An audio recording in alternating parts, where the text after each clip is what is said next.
thought. Down again. And that He is might with the be left out this time. hand. That's it. The knockout has always been boxing's cleanest full stop. One clean shot and the conversation's over. Acosta. Oh, he's not getting up. But here's the thing. Knockout power doesn't always come in the package you'd expect. Some fighters step into the ring looking like they'd struggle to open a stubborn jar, yet they've left a trail of unconscious opponents behind them. And a right hand landed. Another right hand. Herrera's out. Herrera's out. Today, we're looking at fighters who proved that appearances mean absolutely nothing when the bell rings. Boxers who looked harmless, unremarkable, or downright fragile, but carried knockout power that turned grown men into highlight reels. And a right hand over the top. Gennady Golovkin. Gennady Golovkin looks like your friendly neighbor who'd help you move furniture and decline payment. Outside the ring, he's all smiles and broken English, polite to a fault, with a goofy grin that makes him seem more like a teddy bear than a professional fighter. Lanky is a little stupid, like dumb, you know, like not funny. Like, oh, this is not Kazakhstan. This is not original Kazakhstan. This is, I don't know this. The Kazakhstani middleweight built his reputation on being the nicest guy in boxing, always respectful, always gracious, the kind of fighter who'd apologize for hitting you too hard. When cameras weren't rolling during fights, GGG looked like someone who should be coaching youth soccer, not dismantling world-class boxers. Then the bell would ring and the friendly neighbor turned into a Terminator. Golovkin's knockout reel is a horror show. Opponents crumpling from body shots, faces contorting from hooks, referees jumping in to save fighters from further punishment. Right hand by Golovkin. Another left. Hard left hook. Down goes Murata. From Adama. Tension with the left hook.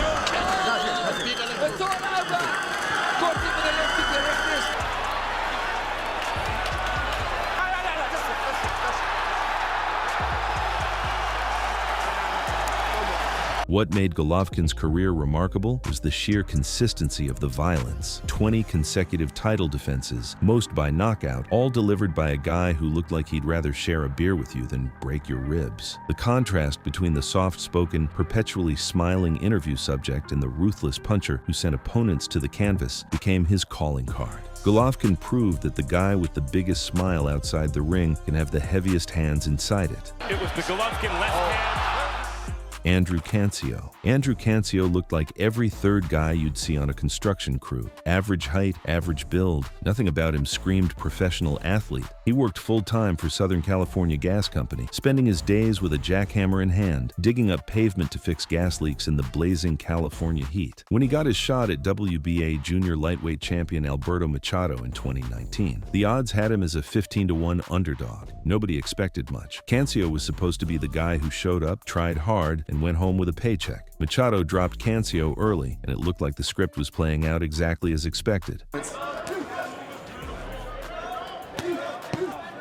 Cancio's down! Machado drops Cancio in this first round! Then, Cancio got up, shook it off, and started going to work. By the fourth round, he'd turned the fight into a body-punching clinic. He caught Machado with a short straight left to the liver that dropped the champion. Or explosive power.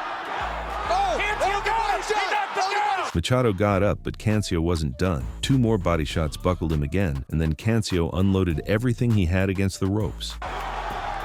We'll see if Cancio can finish him off. Cancio's looking for the... Cancio going for it, and that will do it!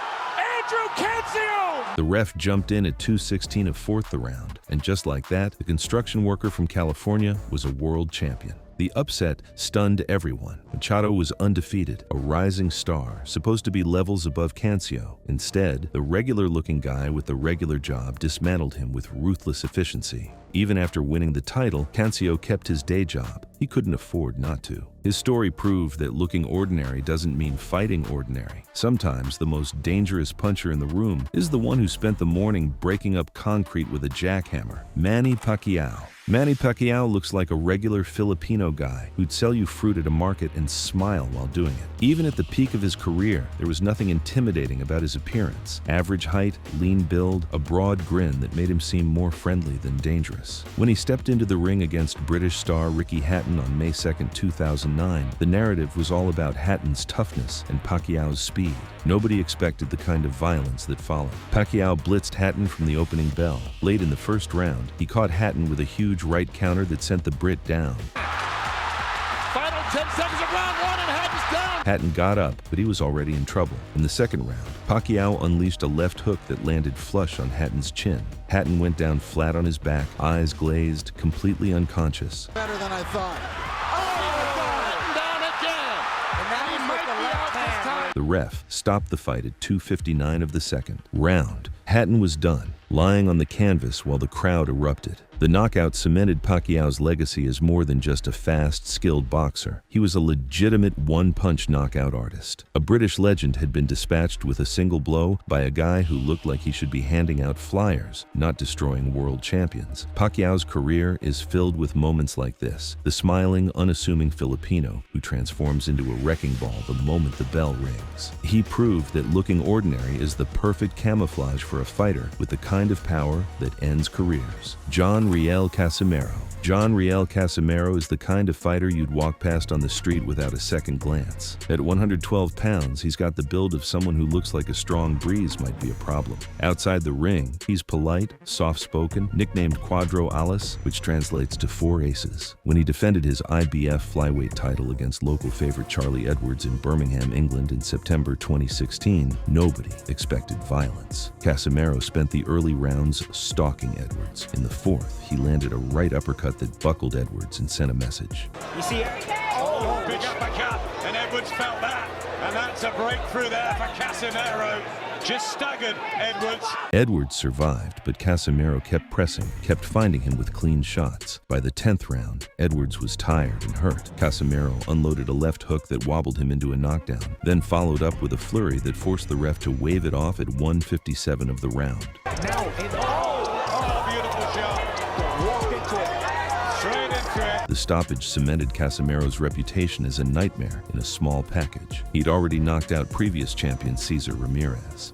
But make no mistake about it. Oh, down, it's down, and I think it's out. Now, he'd dismantled Edwards in his own backyard with the kind of punching power that shouldn't exist at 112 pounds. The image of this polite, unassuming Filipino standing over his devastated opponent became a reminder. Sometimes the quietest guys in the room are the ones you should worry about most. Casimero proved that looking harmless is the best disguise for a knockout artist. Murata. Ryota Murata looks like a friendly accountant who happens to have an Olympic gold medal. The Japanese middleweight is soft-spoken, bespectacled outside the ring, polite to the point of being almost apologetic. When he lost his first fight to American Rob Brandt in October 2018, critics said Murata was too nice, too one-dimensional. Brandt had outboxed him for 12 rounds, and heading into the rematch in Japan in July 2019, few expected Murata to find the knockout power needed to turn things around. The rematch lasted less than 2 rounds. Murata came out aggressive and started unloading bombs. In the second round, he caught Brandt clean and dropped him.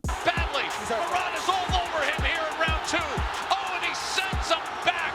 A devastating series of punches. Brandt got up, but Murata smelled blood. He swarmed Brandt along the ropes and unleashed a barrage of unanswered punches. Hooks, uppercuts, everything landing flush. Brandt couldn't defend himself, his arms dropped, and the ref jumped in to stop the massacre. And a big right hand comes in from Murata. This is over. TKO victory. The stoppage shocked everyone, including Brandt, who looked genuinely confused about what had just happened. Murata proved that night that you don't need a mean streak or a killer's glare to be a devastating puncher. Sometimes the guy who looks like he'd rather be reading a book at home is the same guy who'll put you through the ropes if you give him the chance. Angel Tito Acosta. At 108 pounds, Angel Acosta looks like a strong gust of wind might be a legitimate threat. The Puerto Rican junior flyweight is tiny even by boxing standards, built like someone someone who'd struggle to reach the top shelf at a grocery store. But what he lacks in size, he makes up for in freakish punching power. When he defended his WBO light flyweight title against former world champion Ganigan Lopez on March 30th, 2019 in California, he came in with 19 straight knockouts. Every opponent he'd faced, he'd finished. Acosta. Oh, he's not getting up. The fight was a masterclass in patience. Acosta boxed beautifully for 7 rounds, working behind his jab, landing straight rights, picking Lopez apart from the outside. His bodywork started taking its toll, Lopez breathing heavy, slowing down with each passing round. Then, in the 8th, Acosta caught Lopez in an exchange. A left hook upstairs hurt him badly, and Acosta followed with a barrage of punches. Maybe Tito's just trying to get Lopez to open up a little bit, and he did, and he paid for it. Here goes Acosta, one of the best finishers in all of boxing. Lopez is down. That is a knockdown. Lopez fell to his knees and couldn't beat the count. The win was Acosta's 20th straight knockout, a perfect record. At 108 pounds, knockouts are rare. Most fights go the distance because there simply isn't enough mass to generate devastating power. Acosta didn't get the memo. He fights like someone twice his size, throwing punches with bad intentions and finishing opponents who should theoretically be able to survive his shots. The image of this tiny Puerto Rican standing over a former world champion became a reminder that size means nothing when you've got dynamite in your fists. Virgil Ortiz Jr. Virgil Ortiz Jr. is tall, lanky, and built like someone who got stretched on a medieval torture device. At welterweight, he's got the frame of a light middleweight who forgot to eat, all arms and legs with not much muscle to show for it. When he squared off against fellow knockout artist Egidijus Kavaliauskas on August 14, 2021, the narrative was all about Ortiz's undefeated record and perfect knockout rate, but critics still questioned whether his skinny frame could hold up against a seasoned puncher. The fight answered every question. Ortiz survived an early scare when Kavaliauskas hurt him in the 2nd round, then went to work systematically destroying his opponent. By the 8th round, Ortiz was unloading bombs, left hooks to the body, right hands to the head, combinations that sent Kavaliauskas down 5 separate times. The jab, but that's the thing about Kavaliauskas. Oh, he put it down! Look great, a body shot sends him down. Ferocious finisher. Big left hook, down goes Can Ortiz do it in 8. The glove touches again. It's Kavaliauskas once and for all, and he's done it! The Texas Hammer! The 5th ended it. The ref waved it off at 2:59 of the round with Kavaliauskas crumpled on the canvas. The performance was absurd. Ortiz improved to 18-0 with 18 knockouts, extending his streak of never letting an opponent hear the final bell. Kavaliauskas, a legitimate knockout artist himself, became just another name on the list. Ortiz proved that night that you don't need a bodybuilder's physique to be a devastating puncher. Sometimes the skinny kid with the weird proportions is the most dangerous guy in the ring. Brandon Figueroa.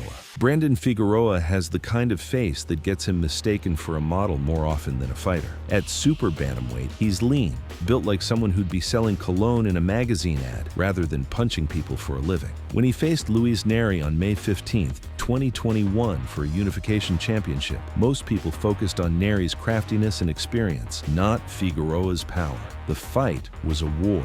Figueroa pressured Neri from the opening bell, trading punches, working the body, never giving the crafty southpaw a moment to breathe. Neri controlled much of the early action, but by the 7th round, he was tired and hurt. Figueroa caught him with a left hook to the liver, the kind of shot that shuts down your entire nervous system. Neri collapsed, clutching his side, unable to beat the unbearable pain fast enough to get back up.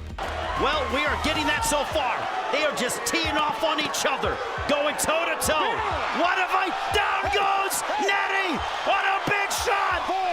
Oh, the knockout proved everything. Neri, a former world champion with 31 wins, had been dismantled by a body shot from someone who looked like he should be on a runway, not in a ring. Figueroa's performance became a reminder that the most dangerous fighters are often the ones you underestimate because they don't look the part. Naoya Inoue. Naoya Inoue looks like a polite Japanese office worker who'd apologize for bumping into you on the subway. At 5'5" with a baby face and soft-spoken demeanor, he seems more likely to help you with directions than knock you unconscious. The bantamweight champion carries himself with quiet humility outside the ring, smiling for cameras and bowing respectfully to opponents. When he speaks, it's in measured, thoughtful tones. Nothing about him screams danger. Everything about him whispers kindness. Then the bell rings and the kindness evaporates. In October 2018, Inoue faced Juan Carlos Payano in the World Boxing Super Series quarterfinals. 70 seconds into the fight, Inoue connected with a jab to set up the shot.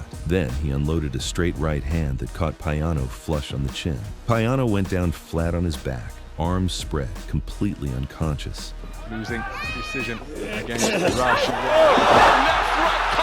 The referee didn't bother counting. Payano was done at 1:10 of the first round. The knockout was so brutal, so perfectly executed, that Ring Magazine named it Knockout of the Year. That's how Inoue operates. He's demolished everyone in his path with the same calm efficiency. 27 knockouts and 32 wins, 4 world titles in 4 different weight classes, undisputed champion at bantamweight. The contrast between the mild-mannered gentleman in press conferences and the monster in the ring has become legendary in boxing circles. Opponents see him across the ring, note his small frame and gentle face, and think they have a chance. Then Inoue starts landing, and they realize, too late, that the most dangerous fighter in the room is often the one who looks like he'd rather be reading a book than breaking your ribs. Boxing has always loved the image of the intimidating puncher, the heavyweight with the granite jaw and the scary stare. But these fighters proved that power doesn't come with a dress code. Skinny frames, gentle faces, regular builds, none of it mattered once the gloves went on. From Kaosai's body-punching mastery to Pacquiao's explosive combinations, these fighters rewrote the rulebook on what a knockout artist looks like. They proved that the most dangerous opponent is often the one you underestimate, the one who looks ordinary until they're putting you on the canvas with one clean shot. If you enjoyed the video, hit the like button, subscribe to the channel, and keep loving boxing. Until the next one.